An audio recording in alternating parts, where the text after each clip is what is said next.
Kami tahu ini tidak mudah, tapi kami rindu Tuhan.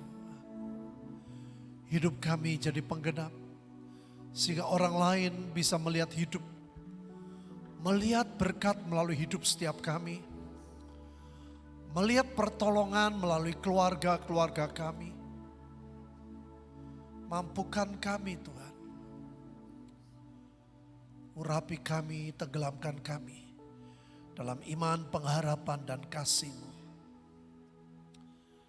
Berkati ibadah sore ini, biar kehendak-Mu yang jadi. Biar shalom Tuhan menguasai pikiran dan perasaan kami. Dalam nama Tuhan Yesus, semua yang mengucap syukur, katakan amin.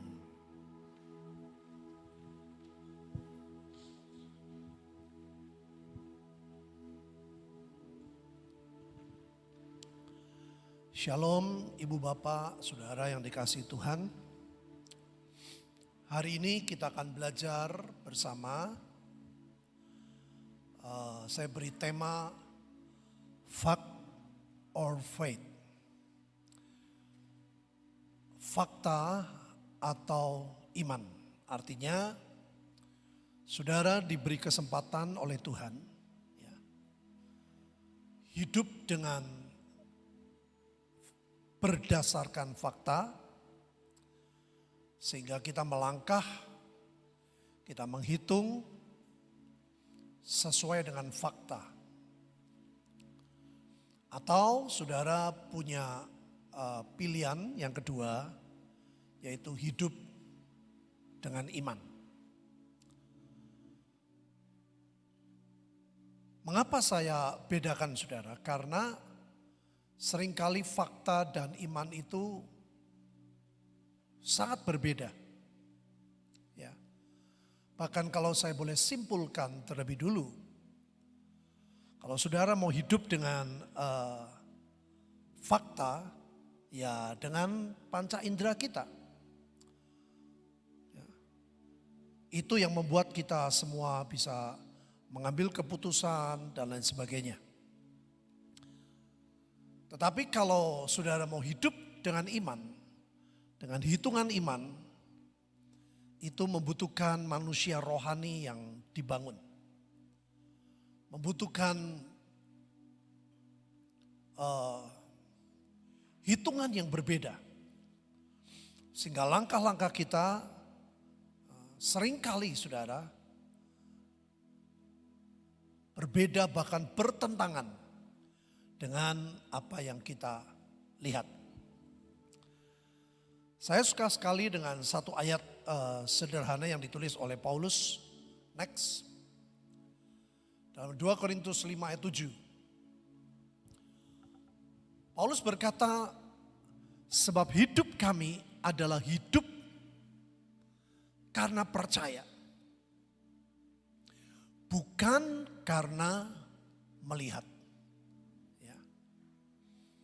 Ini prinsip hidup dari seorang yang bernama Paulus.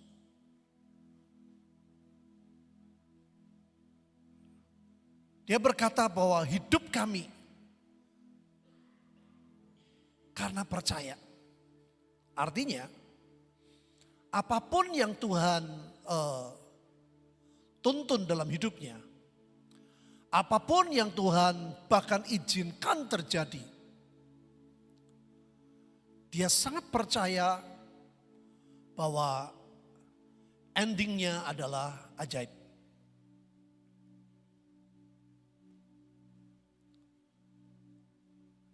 Dan Paulus berkata bukan karena melihat. Saudara, saya sangat diberkati ayat pendek ini. Dan saya pikir ini tepat sekali ya dalam sikon seperti ini. Saudara punya pilihan, kalau saudara mau hidup dengan melihat, dengan panca indera kita, dengan segala konsekuensinya. Atau kita hidup karena percaya. Percaya ini bukan begini Bapak Ibu, kadang-kadang orang, kemarin keponakan saya, ya minggu lalu dia datang, dia kesaksian di Temanggung. Sampai calon mertuanya tanya, kok aneh sih? Ini calon menantu saya kok diajak kesaksian di mana-mana nggak mau. Dia jawab karena Temanggung adalah kota kelahiran. Saudara, luar biasa Tuhan memberkati anak ini. Ya, sekian 5 tahun yang lalu sudah. Untuk mendapat 100.000 saja nggak mudah. Tapi hari-hari ini sepuluhan miliar, puluhan. Bahkan pada waktu ada usaha dia salah satu yang tertipu 550 juta, dia bilang sama orang, sudahlah. Ya, dengan sangat ringan, banyak orang diberkati saudara. Nah, banyak orang selalu saudara kalau di tempat kami, kalau ada firman bahkan siapapun yang khotbah, nanti di tengah-tengah khotbah ada yang SMS saudara tanya ke saya, wah begini. Wah saya mau mengimani hidup seperti dia. Saya bilang gak bisa. Kamu tidak boleh mengimani. Apa yang Tuhan perbuat, cara Tuhan kepada setiap orang itu berbeda. Yang kamu imani adalah apa yang Tuhan nyatakan kepada dirimu. Remanya apa itu yang diimani. Nah ini menarik banget Bapak Ibu. Saya bersyukur ya, keluarga saya dari dulu jauh dari sifat persaingan saudara. Sehingga tidak mudah untuk iri hati itu enggak mudah. Ya, saya waktu kecil saya susah, saya kerja, adik-adik saya 2 tidak bisa kerja, yang satu masih sekolah. Saya nggak pernah bilang, Mami kenapa? Saya yang angkat dulu kayu bakar sebelum berangkat sekolah, saya jemur di depan, saya pulang sekolah, saya bantu jualan mama saya gado-gado sama es. Saya nggak pernah saudara dari dulu loh. Kenapa cuma saya? Kenapa? Ya, saya bersyukur ternyata itu benih yang baik Bapak Ibu. Makanya orang bilang bibit bebet bobot itu betul-betul ada. Ya, kami untuk saya ya dari papa mama saya itu enggak seperti itu sudah. Sehingga kalau saya melihat apalagi saudara ya, orang lain diberkati saya senang banget saudara. Ya, dari zaman nama hamba Tuhan saudara, semua udah punya mobil ini punya mobil, saya enggak pernah. Aku pengen enggak Bapak Ibu. Ya, tahu-tahu Pak Yusak loh, Kong Yusak yang mimpi, dia bilang aku mimpi. Kamu betul jadi dapat mancing dapat ikan kakap besar, kakap hitam. Itu yang mimpi bukan saya saudara. Nah ini penting banget saudara. Jadi kalau saya berkata hidup karena percaya itu jangan, aku mau mengimani orang ini, aku mau mengimani hidup. Jangan saudara. Setiap kita perlu datang kepada Tuhan dan mendapat rema yang dari Tuhan. Apa sih yang Tuhan rindukan untuk saudara dan saya kerjakan. Nah itu harus kita percayai apa kata Tuhan.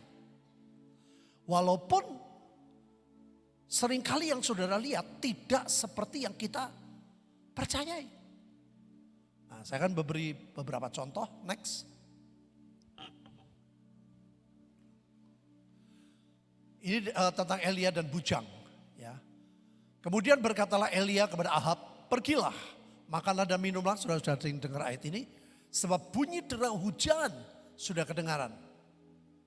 Lalu Ahab pergi makan minum, sampai Elia naik ke puncak gunung Karmel. Lalu ia membungkuk ke tanah dengan mukanya di antara kedua lututnya. Setelah itu ia berkata pada bujangnya, naiklah ke atas. Lihatlah ke arah laut, bujang itu naik ke atas dan melihat berkata, tidak ada apa-apa. Kata Elia pergi sekali lagi, demikian sampai 7 kali. Pada 7 kalinya bujang itu berkata, wah. Ini bukan konotasi positif saudara. Awan kecil sebesar telapak tangan. Saudara ada sebuah pemandangan yang sangat berbeda. Di mana Elia hidup dengan manusia rohnya. Dia boleh mendengar apa yang orang lain tidak dengar. Bujangnya padahal ikut Elia saudara. Tugasnya Elia setelah dia dengar firman, dia berdoa. Bujangnya hanya melihat konfirmasi apa yang dia lihat. Bujangnya berkata tidak ada apa-apa. Bayangin ini gak dikatakan loh nanti ketujuh, enggak saudara. Cuman disuruh melakukan dan begitu dia lihat langsung berkata wah negatif saudara. Nah ini hidup saudara seringkali seperti itu.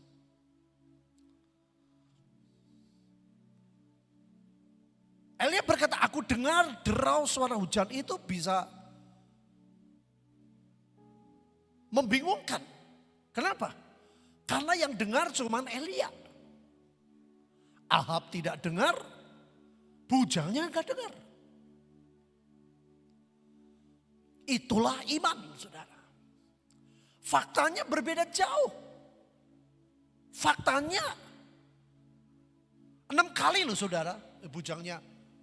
Dia naik lagi ke atas, gak ada Tuhan, Elia gak ada. Naik lagi, turun lagi, gak ada Tuhan. 6 kali, bayangin saudara. Itu Elia kalau gak punya manusia rohani yang kuat.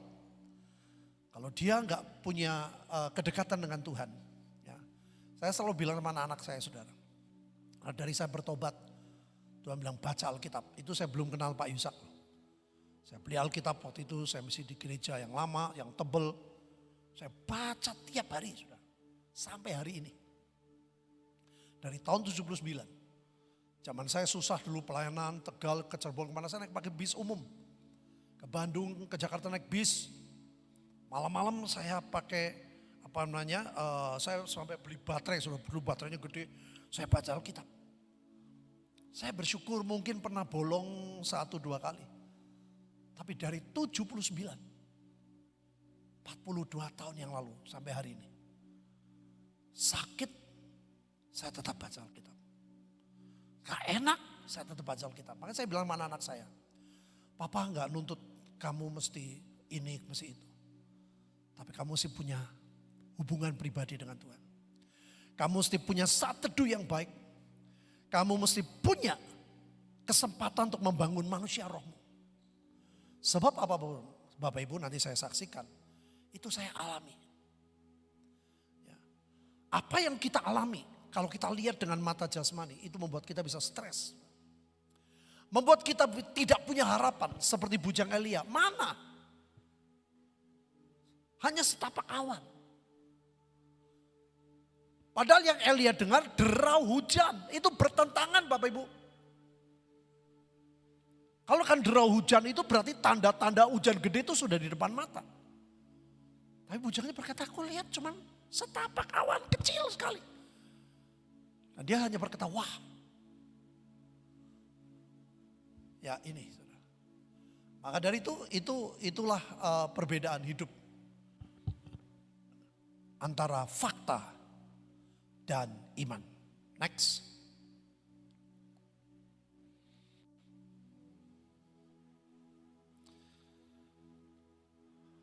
Ini tentang Lot dan Abraham, ini juga menarik. Abraham yang dapat janji saudara. Tapi dia berkata kepada Lot, bukankah seluruh negeri ini terbuka untuk engkau? Baiklah pisahkan dirimu daripadaku. Jika engkau ke kiri maka aku ke kanan, jika engkau ke kanan maka aku ke kiri. Saudara, Abraham menyadari bahwa makin hari mereka makin diberkati. Tapi ada sebuah pemisah, yaitu cara hidup Abraham dengan Lot itu berbeda. Abraham melakukan apapun karena Tuhan memberikan perintah.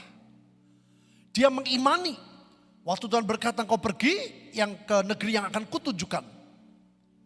Tuhan gak bilang loh nanti negerinya begini, enggak. Akan kutunjukkan. Samar Bapak Ibu. Belum jelas. Lot hanya ikut-ikutan aja.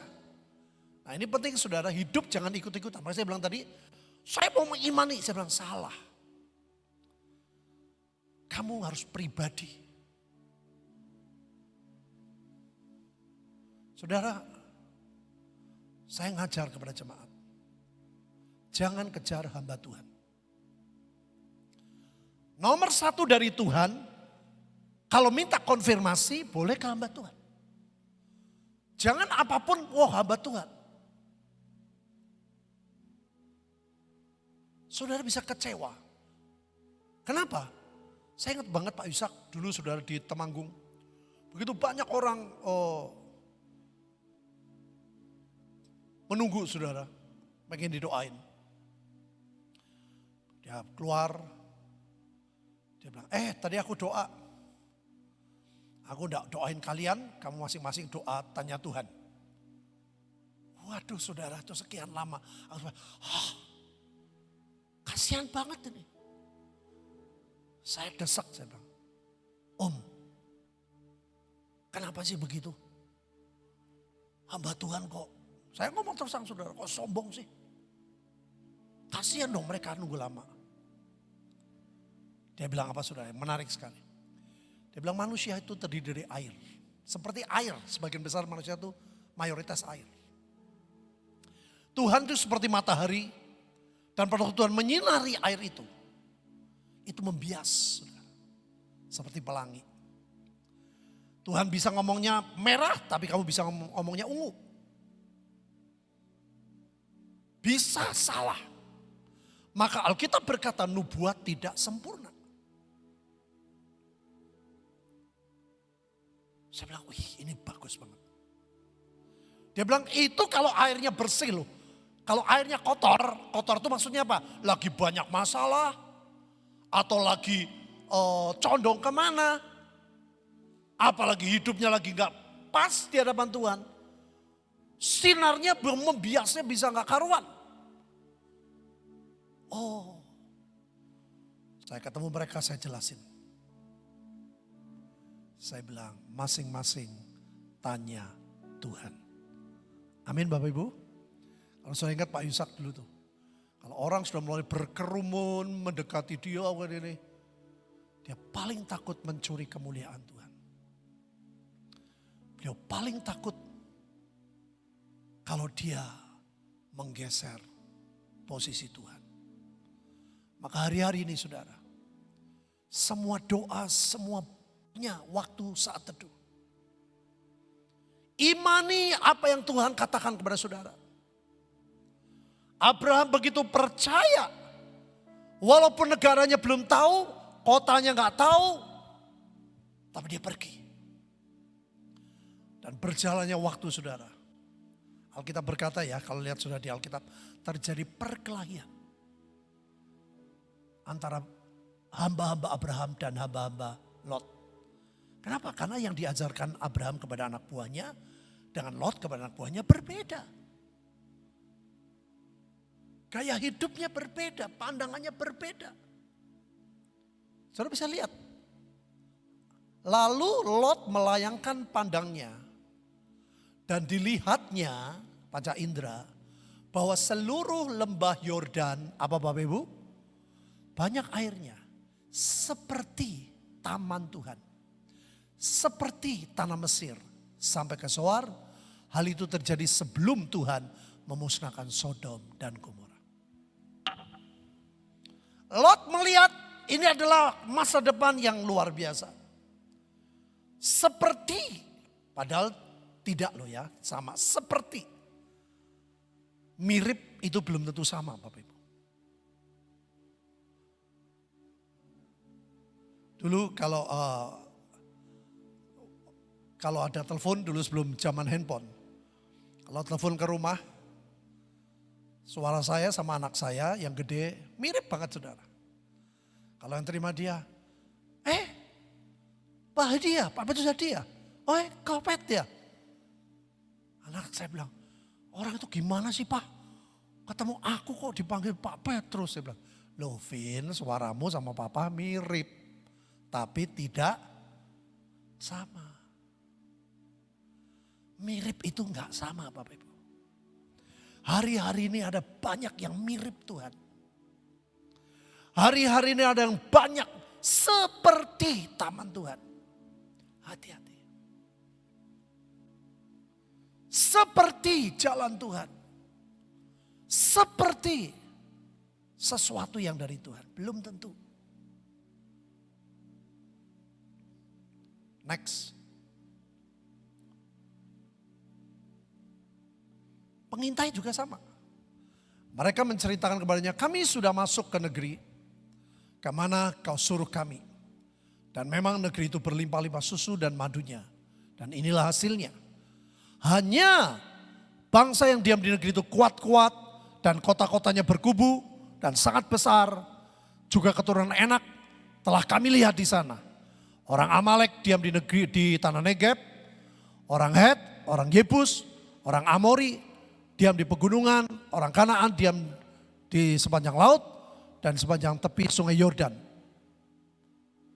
Saudara, apa yang dikatakan 10 pengintai ini bukan hoax loh. Hari ini antara hoax dengan tidak membingungkan, saudara.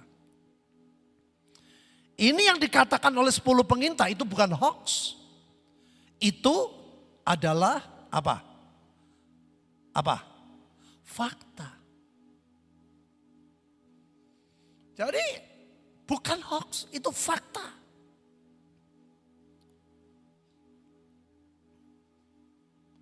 Ayat 30 berbeda Bapak Ibu. Kemudian Kaleb mencoba menenteramkan hati bangsa itu. Di hadapan Musa katanya, tidak, kita akan maju menduduki negeri itu. Sebab kita pasti akan mengalahkannya. Bedanya di mana? Joshua dan Kaleb bukan tidak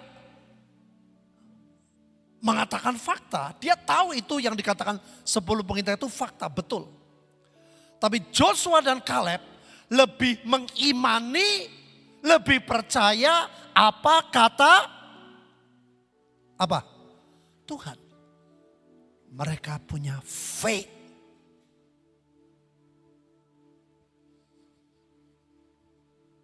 Itu bedanya Bapak Ibu. Dan kalau Bapak Ibu lihat ya, semua keputusan yang salah itu akibatnya ngeri. Lot keputusan salah, Sodom dan Gomora.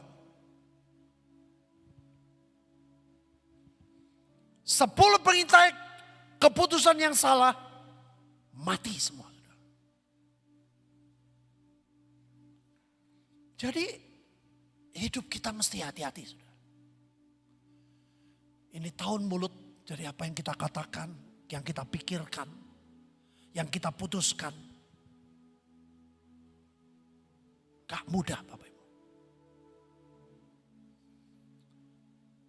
Saudara harus cek tiap hari. Ini iman atau fakta ya? Loh bukan fakta gak boleh Bapak Ibu. Joshua dan Kaleb bukan tidak mengakui loh. Tetapi lebih percaya. Apa yang Tuhan janjikan. Halo? Itu bedanya. Fakta iya betul. Tapi aku percaya Tuhan pasti punya rencana. Saudara dulu Pak Yusak ya.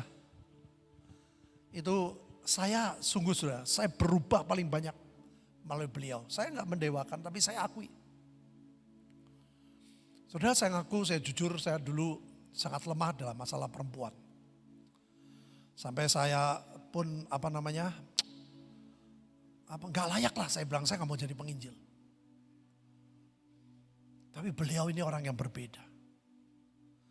Saya dulu datang ke persekutuan Pak Yusak saudara, itu dulu dari saya punya pacar di Jakarta, terus dia pacar di Bandung, saya di Jakarta, jadi saya bolak-balik. Nah saudara sebelum, jadi kalau Sabtu saya tanya persekutuan di mana? Oh tempat dokter gigi Yusak, dan saya datang. Saya datang Sabtu ini bisa dengan perempuan A, nanti Sabtu depan dengan perempuan B. Ini masa lalu ya, jangan cerita istri saya ya. Saudara, saya sering konsultasi sama beliau. Dia ketemu saya, dia gak judge saya. Dia gak hakimi saya. Dia bilang, kamu nanti digepeng. Sudah istilah dia dulu saya itu. Kamu digepeng sama Tuhan. Tapi Tuhan pasti menang sama kamu. Itu sebuah kalimat yang sangat menguatkan saya. Saya pikir, aduh saya pikir lebih baik gak usah jadi Kristen ya. Nah, zaman itu saudara kalau lihat perempuan cantik saya gak bisa. Saya khotbah ribuan ada perempuan cantik di pojok saya bisa lihat. Itu Raja Wali dari mana saya gak tahu. Berbeda dengan Ibu Nani. Beliau Raja Wali putih, saya Raja Wali abu-abu mungkin. Saya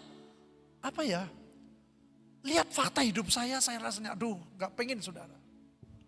Udahlah pengen retreat aja, pengen mundur aja lah. Saya gak pengen apalagi jadi penginjil, enggak saudara. Setelah jadi penginjil pun saya sempat loh saudara. Saya gak sempurna, saya banyak salah dalam masalah itu. Dan banyak kejadian persilatan di kota Cirebon. Dulu sampai diguyonin, kotanya bener, jalannya bener, nomornya salah. Salah nomor ya, gak apa-apa kan salah nomor ya. Betul gak Sof? Aku senang kalau kamu ketawa, kamu beda. Kamu ketawanya membela saya Sof. Kalau Freddy yang ketawa, aku gak percaya. Saudara, ini kuncinya di sini. Kalau saya hidup dengan panca indera, dengan keadaan saya, waduh membuat saya putus asa saudara. Tapi seorang hamba Tuhan, omongannya sering kasar waktu itu. Ya, tapi aku suka, saya senang ceplas-ceplos. Dia bilang, kamu paling nanti gepeng, tapi Tuhan menang sama kamu. Orang bakal Tuhan kalah. Saudara, saya nikah dengan istri saya, kalau beliau datang ke Temanggung, terus di doa, saya gak mau cerita, kita diam-diam semua. Ya, pura-pura bahagia. Tahu pulang dia penumpangin tangan, dia lihat, wah ini kok panas ya. Dia tumpangin istri saya, ini macan. Bukan saya yang cerita loh saudara. Saya nggak cerita tapi dia tahu. Tapi dia cuma ngomong, nanti Tuhan pasti menang. Mesti ape, wis lah, santai. Dia beliau gitu. Betul satu kali saudara kami diproses. Dan beliau datang, kita sama-sama diam sama. Tahu-tahu dia tumpang tangan istri saya. Ih kok beda ya? Ini kucing Anggora ini. Ini sudah bukan macan lagi. Saudara, saya menikah karena percaya. Saya naik bus dari Tegal saudara ke Jakarta, naik bis malam waktu itu. Baru tidur sebentar diberi mimpi. Saudara, saya mimpi bisa dengar suara. Jodohmu di kota ini. Saya bangun. Kalau soal jodoh kan saya semangat saudara. Saya bangun, di mana ini? Ternyata di, apa sih kalau bukan tol ya dari Cirebon, bypass. Kayak di Parakan ya bypass ya, Fred. Di bypass sudah. Oh di Cirebon nih jodohku. Wah sejak itu kalau diundang pelayanan ke Cirebon aku semangat saudara. Saya mulai sightseeing. Where is he? Wah, saya cari-cari saudara. Pokoknya orayu, ora dhuwur, ora.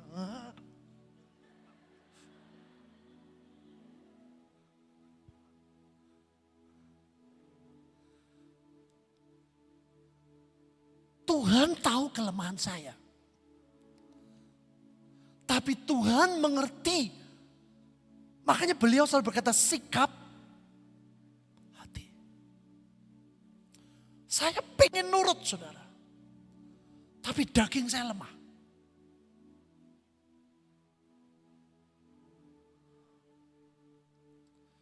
Saudara percayalah. Tuhan lebih ajaib dari kelemahan saudara. Amin. Maka dari itu hiduplah dengan iman. Karena percaya. Kenapa ini terjadi? Kenapa ya kok aku ngalami gini-gini?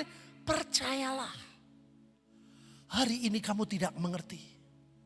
Tapi satu kali kamu akan tahu, rencana Tuhan pasti terbaik dalam hidupmu. Next.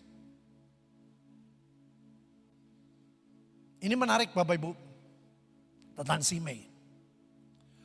Beginilah perkataan Simei pada waktu itu. Saya bersyukur ya, sampai hari ini saya kalau baca jauh, kecil, besar, saya nggak pakai kacamata saudara.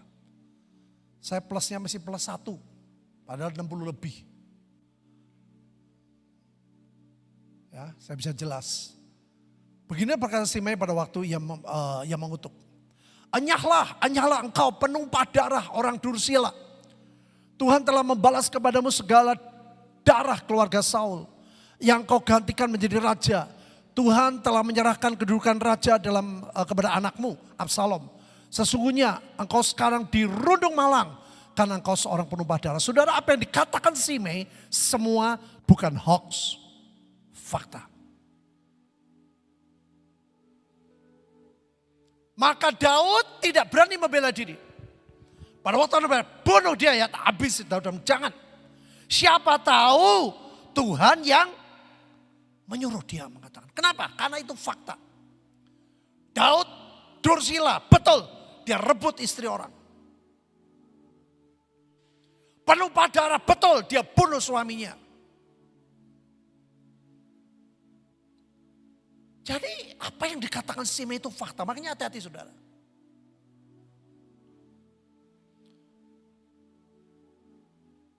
Apa yang saudara katakan kepada orang yang hidupnya lebih benar dari saudara.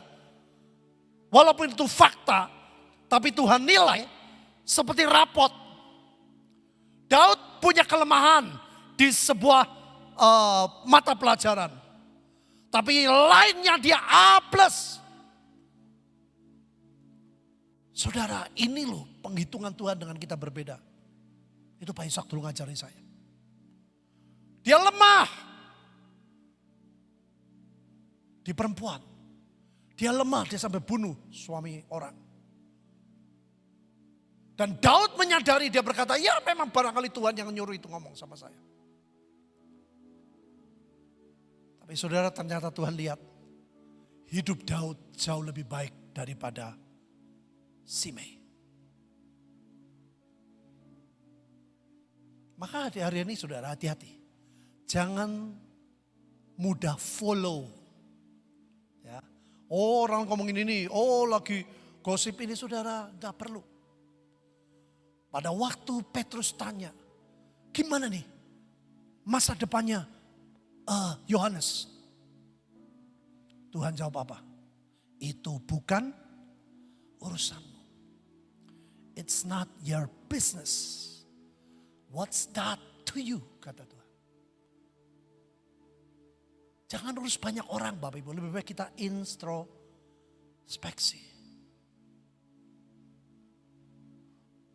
Saya pernah sudah ada grup ya. Ada grup. Ada seorang hamba Tuhan. Di grup. Kali ini yang menolong bukan Tuhan. Kali ini yang menolong harus ini. Ini bukan Tuhan. Saya lihat sudah semua diam. Ini spirit mengerikan. Saya japri, saya nggak kenal. Pak, saya tidak kenal Bapak. Tapi saya tahu Bapak sebagai pendeta. Bapak ngomong gitu keliru Pak. Saya japri nggak ngomong di depan umum, di grup enggak. Saudara, saya nggak mau permalukan. Saya japri. Saya bilang, kalau Bapak berkata Tuhan menolong melalui ini, itu masih bagus Pak, bagus Pak. Tapi jangan berkata bukan Tuhan yang menolong. Saudara tahu orang itu baru sadar loh. Oh iya ya, Bapak coba perhatiin. Lihat. Wah sudah gak bisa dihapus. Dia ngomong, saya minta maaf. Tuhan tetap penolong kita. Amin Bapak Ibu. Saya bilang jangan geser Tuhan. Kita harus tetap percaya. Tuhan punya banyak macam cara. Saya sudah saksikan berapa bulan yang lalu. Pada waktu kami bagi sembako saudara. Dari bulan Maret tahun lalu sampai sekarang. Miliaran rupiah kami keluar duit. Ada satu yang menarik yang sakit tumor di langit-langit. Ibu Linda waktu itu sama anak saya doain kesembuhan. Itu paling enak. Tapi Tuhan berkata aneh. Maukah engkau bawa anak ini ke rumah sakit? Maukah engkau keluar duit untuk anak ini operasi? Kan lebih enak doa kesembuhan. Dia lihat mujizat, sedesa bertobat. Tapi Tuhan punya jalan berbeda. Hanya kita bawa ke rumah sakit, dioperasi, dan sembuh. Dia ngomong apa kepada Anda? Oh, gereja ini baik loh. Wah, gereja ini sangat baik. Hanya saudara, berduyun-duyun orang datang kepada Tuhan. Sudahlah, hidup karena percaya. Amin Bapak Ibu. Mungkin pada waktu kalau kita doa sembuh, mereka berkata, oh dukun juga bisa. Mungkin. Tuhan yang lebih tahu keadaan kita. Tuhan yang lebih tahu masa depan kita. Yang percaya katakan. Maka dari itu saudara, jangan izinkan pikiranmu lebih kuat dari hatimu. Karena Tuhan seringkali berbicara di sini. Tapi apa yang kita lihat mata itu di sini. Saudara lihat, saya tunjukkan ya. Next. Maka raja menyuruh ini Salomo, sudah lihat ya kadang-kadang, oh orang ngatain orang gini gak ada masalah. Dan berkata padanya, bukankah aku telah menyuruh engkau bersumpah demi Tuhan. Dan telah memperingatkan engkau begini, ketahuilah sungguh-sungguh bahwa pada waktu engkau keluar dan pergi kemanapun, pastilah engkau mati, dibunuh. Engkau telah menjawab, Salomo kepada Simei, baiklah demikian, aku akan mentaatinya. Mengapa engkau tidak menepati sumpah demi Tuhan itu? Dan juga perintah yang kuperintahkan kepadamu. Kemudian kata Raja pada Simei, engkau sendiri tahu dalam hatimu, lihat saudara. Apa? Segala, saudara. Yang kau perbuat kepada Daud ayahku, maka engkau telah menanggungkan kejahatanmu itu kepadamu sendiri. Saudara hati-hati. Kalau saudara menjudge seseorang, dan ternyata orang itu di hadapan Tuhan lebih benar, ngeri. Makanya lebih baik, udahlah, mikirin sendiri masing-masing.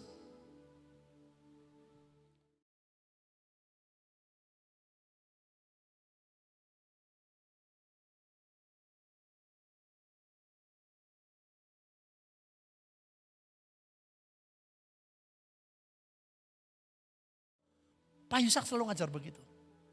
Semua tanya Tuhan. Ada 2 dokter loh saudara. Sampai dua-duanya terpaksa di remove sama admin. Ngeri banget. Ini 2 dokter bukan satu anti satu tidak. Dua-dua sama suka.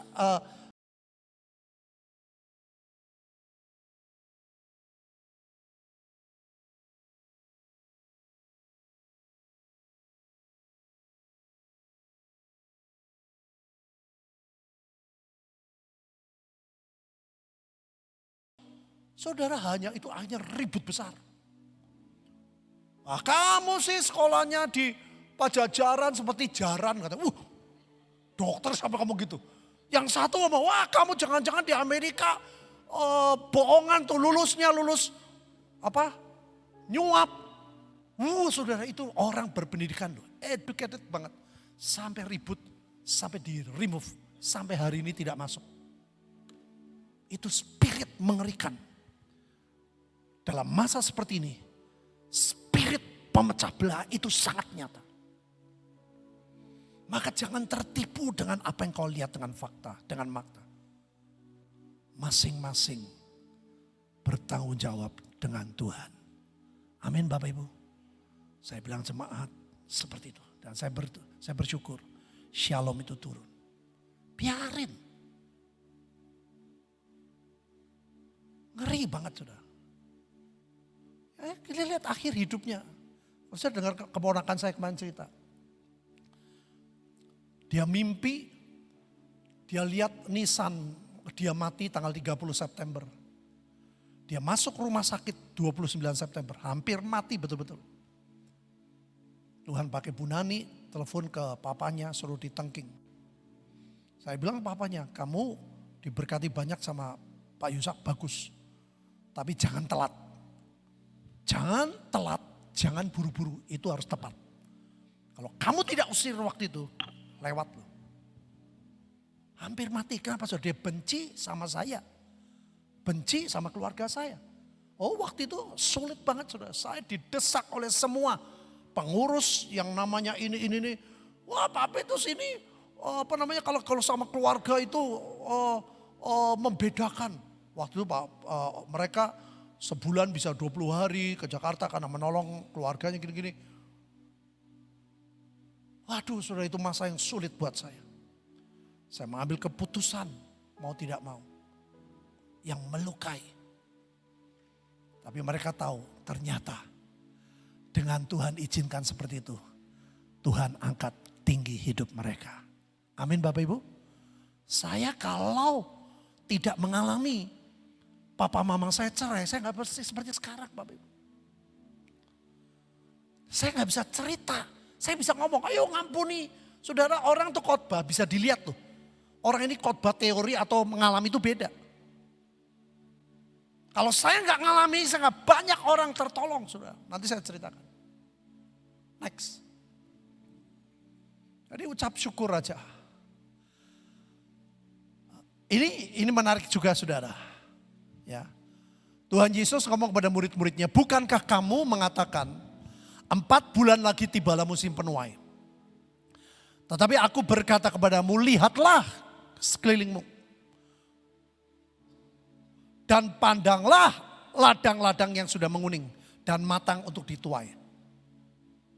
Saudara, ini ayat, saudara kalau baca, ngerti sejarah, ya, ini aneh. Kenapa Bapak Ibu?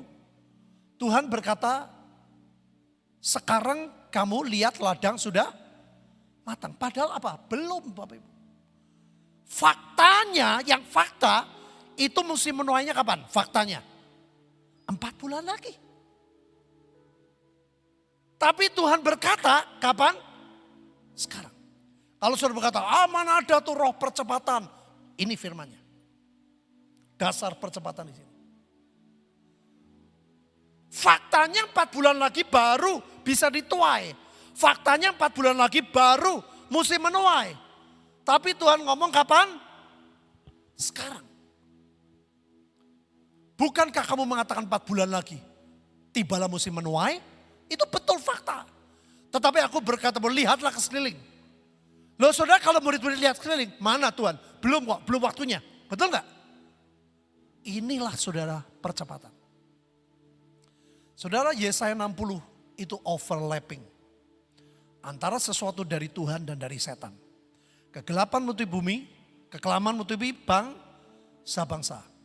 Terang Tuhan terbit atasmu. Yang percaya katakan, yang mana dulu? Saudara mau bangkit jadi terang dulu atau menunggu kegelapan muncul? Saya pernah cerita dulu papa saya tinggal di Tegal. Zaman dulu ada pergantian itu, saudara, listrik mati malam ya, di Cirebon zaman dulu ada nggak? Kalau di Tegal dulu waktu saya kecil ada. Jalan ini hari ini giliran lampunya mati, giliran di sana. Saudara, papa saya siang-siang dia pakai Petromax. Waktu itu saudara saya, papa saya cuma punya Petromax, cuma satu. Dan Petromax ditaruh di tengah-tengah rumah supaya semua menyinari. Siang-siang dia bersihin, saya bilang, papi ngapain? Siang-siang gini kok ituin Petromax. Saudara kalau milenial nggak ngerti Petromax. Petromax itu makanan jerone abon. Jerone jamblang. Saudara, saya bilang, papi saya ngapain? Papi bilang, kamu gak tahu nanti malam giliran PLN mati. Di Jalan Setiabudi, di belakang rumah saya, itu mati. Papi siapin dulu. Begitu nanti mati, dalam waktu sekejap langsung nyala, kamu gak usah bingung. Oh, saudara bangkitlah, jangan menunggu nanti. Amin. Lebih ekstrim lagi sekarang juga.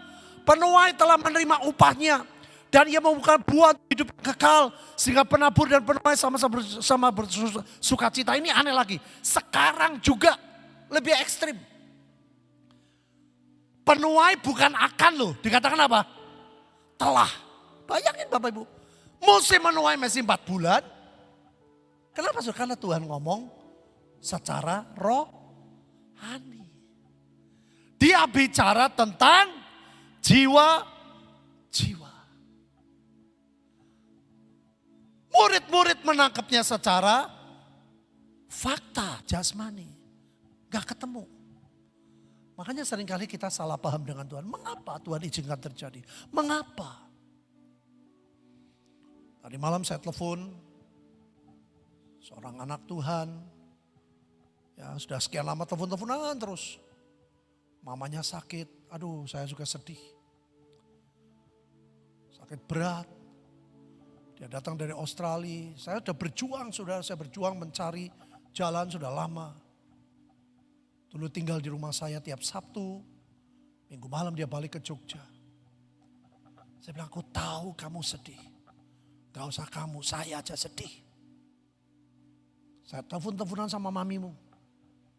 Sering. Ya om, mami cerita. Om sering telepon dia. Om sering kuatkan. Saya terus saudara. Dalam sikon apapun saya bantu nguatin. Kadang-kadang membuat sesuatu, kenapa, mengapa.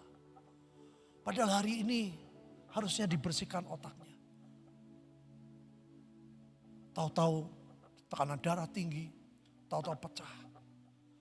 Saya bilang hari ini menyedihkan kamu. Aku pun sedih. Dia bilang thank you om, thank you. Tapi nanti kamu akan tahu. Rencana Tuhan pasti terbaik.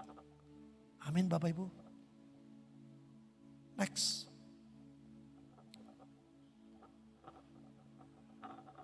Ini juga tentang fakta. Banyak orang Samaria di kota itu. Maksudnya kelanjutan tadi. Saudara. Apa yang dikatakan sekarang? Kamu telah menuai. Betul. Banyak orang Samaria dari kota itu menjadi percaya kepada Yesus. Ayat selanjutnya 41. Lebih banyak lagi orang menjadi, apa Bapak Ibu? Percaya. Saya tadi pagi malam khotbah di Tegal. Tentang ini sudah. Pada waktu itu murid-murid tanya. Ini Tuhan lagi ngapain ya? Ngomong sama perempuan nih. Gak pernah loh. Ngomong apa ya? Saudara, lebih baik kita jangan berprasangka. Jangan berasumsi. Ngerti Bapak Ibu? Halo? Apalagi menilai orang lain. Kita bisa salah. Ternyata Tuhan sedang nginjilin perempuan sama. Ya luar biasa saudara. Mereka terkejut. Banyak orang bertobat. Itu ternyata yang dimaksud Tuhan. Ladang sudah menguning. Ada seorang hamba Tuhan datang ke tempat kami. Saya terkejut saudara. Dia berkata. Jangan saudara bersyukur cuman lepas dari corona. Itu menyedihkan. Kaget. Kita lepas dari corona senang banget saudara. Saya kena. Tapi Tuhan tuh tolong saya luar biasa. Zaman saya kena saudara. Saya tidak kena seperti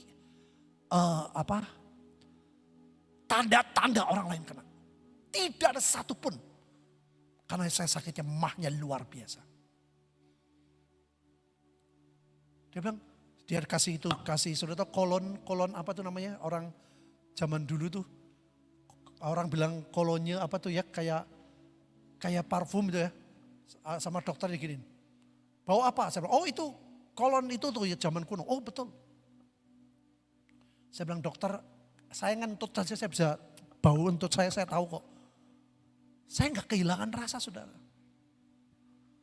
Orang lain bilang kalau jalan naik nafasnya kurang, saya enggak. Tapi dokternya bingung. Waktu itu saya nggak boleh keluar dari rumah sakit.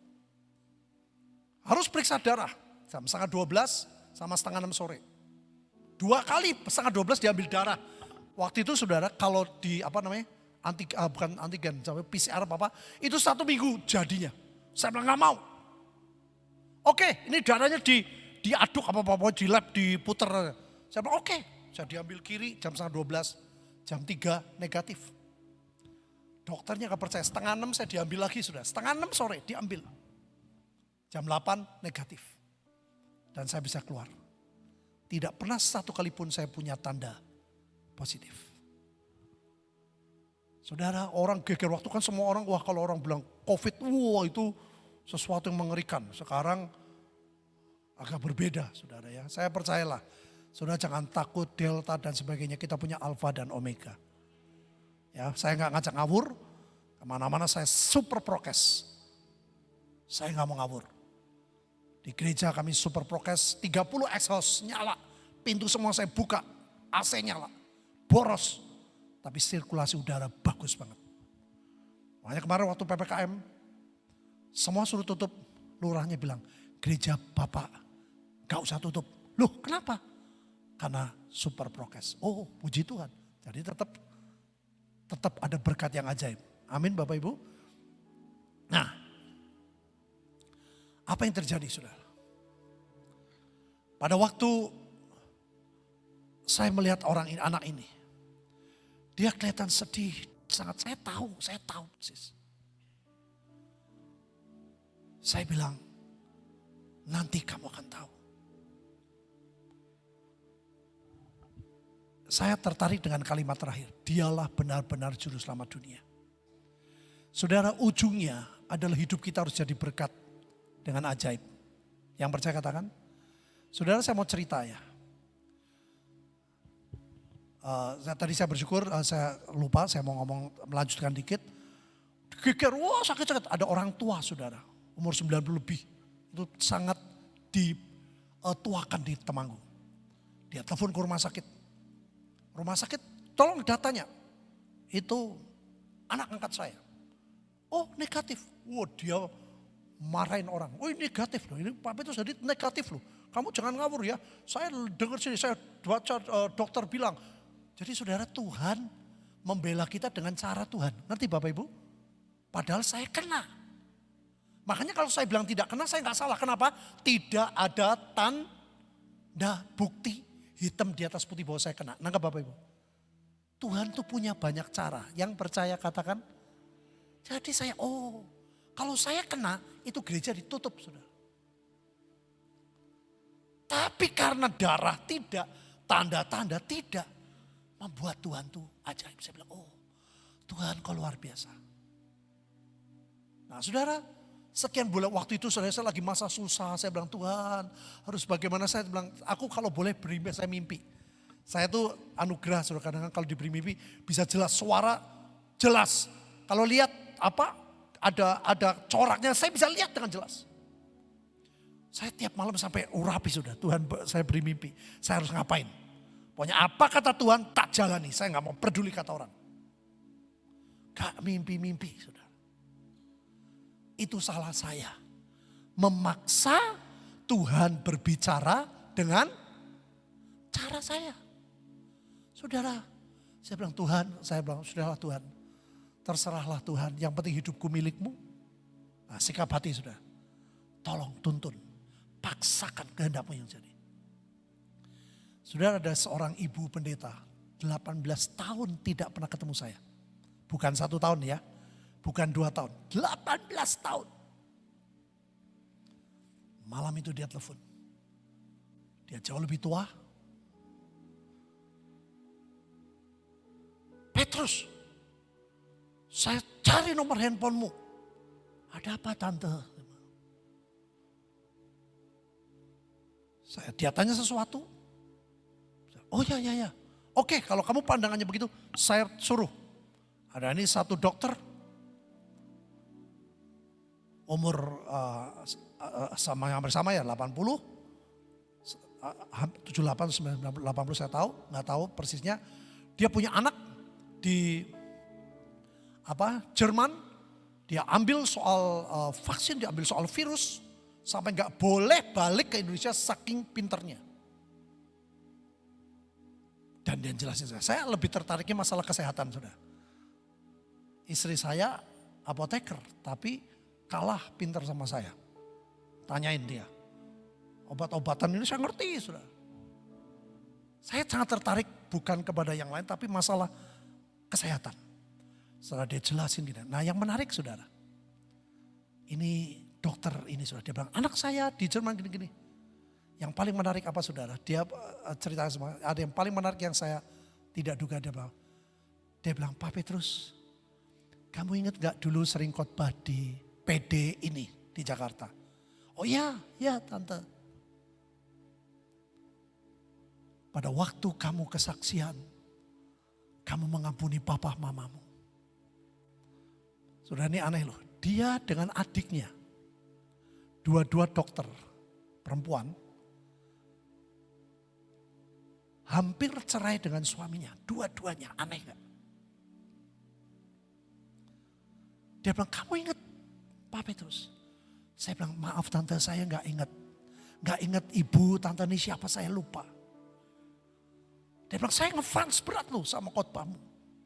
Sejak itu, kenapa tante? Saya sudah tua. Saya hampir cerai dengan suami saya. Begitu malam itu, sore itu, kamu di Tebet, di PD Gelail. Kamu cerita tentang hidupmu. Malam itu saya datang kepada suami. Saya minta maaf. Dan saya membatalkan perceraian. Saya dan adik saya. Saya kaget saudara.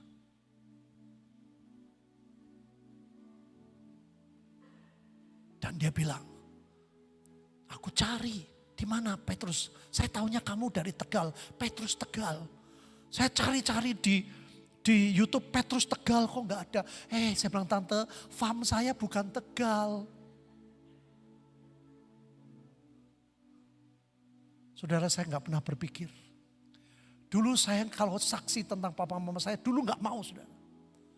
Itu seperti aib, seperti sesuatu yang melukai. Tapi saya nggak menyangka. Ternyata begitu banyak orang tidak jadi cerai. Melihat keselamatan yang dari Tuhan. Amin Bapak Ibu. Kalau saya tidak merelakan peristiwa itu terjadi dalam hidup saya. Kalau saya memandang dengan panca indera, dengan fakta, itu membuat saya stres. Tapi saya tidak malu saya ceritakan. Saya khotbah dari sudut seorang anak, itu yang ngomong Yusuf Roni. Pada waktu saya di Toronto, di tempat kokonya Pak Gideon ya, Jo Sudirgo ya. Koko apa adik? Adik. Saudara tahu-tahu saya khotbah bareng beliau, itu tahun 85 beliau lagi top-topnya. Saya penginjil yang gak ada nama. Begitu ada brosur, wah Pak Yusuf ini gak mau, enggak betul, siapa ini? Saya gak kenal penginjil ini. Apalagi belum menikah, mau ngomong apa soal keluarga? Saya bilang, Pak Kojo, gak apa-apa. Saya bilang, aku gak usah khotbah, itu kakak 4 hari. Tentang keluarga. Soalnya saya bilang, saya gak apa-apa. Saya memang bukan siapa-siapa. Tahu-tahu Pak Yusuf Roni berubah. Ya udah boleh, khotbah hari pertama. Nanti aku nonton, dia paling pojok lihat. Saya khotbah. Saudara itu lawatan Tuhan luar biasa. Banyak orang disembuhkan. Malam itu dia ketok kamar saya, Pak Yusuf Roni.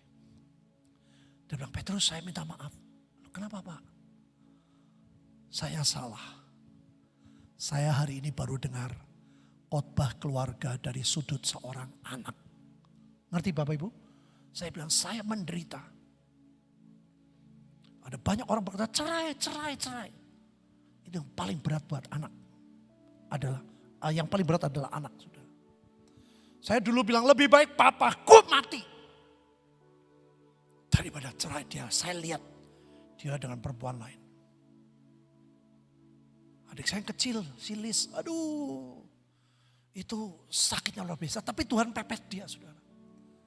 Lahir anak kedua Karl, jalannya persis kayak papi saya. Saya gak berani ngomong. Sekarang udah sembuh baru aku ngomong. Yang ajaib lagi, calon mantunya saudara. Adik saya Lis, anak paling kecil namanya Abigail, perempuan. calon mantunya, nama Tionghoanya sama persis kayak namanya papanya. Papanya adik saya, papanya saya. Saya bilang, wih kamu tuh beruntung loh. Coba kalau emak masih hidup, ini siapa? Chun An, bisa ditolak habis-habisan. Namanya bisa persis sudah. Saya bilang, Lis, Tuhan mau sembuhkan kamu. Sempurna. Amin Bapak Ibu. Kepahitan itu membawa kematian. Mengucap syukur. Semua pasti baik pada akhirnya. Yang percaya katakan. Saya bilang, saya gak pernah menyangka. Dokter terkenal di Jakarta. Walaupun sekarang udah pensiun. Hampir cerai gara-gara khotbah saya. Saya bilang, tante waktu itu ngomong apa? Pak Petrus ngomong begini. Dokter bisa menyembuhkan orang sakit, tapi dokter gak bisa menyembuhkan sakit hati. Saya kaget, saya lupa ngomong gitu. Dan itu saya. Dan saya bersyukur. Itu mengalir kepada anak mantu saya. Saudara, spirit itu ada loh.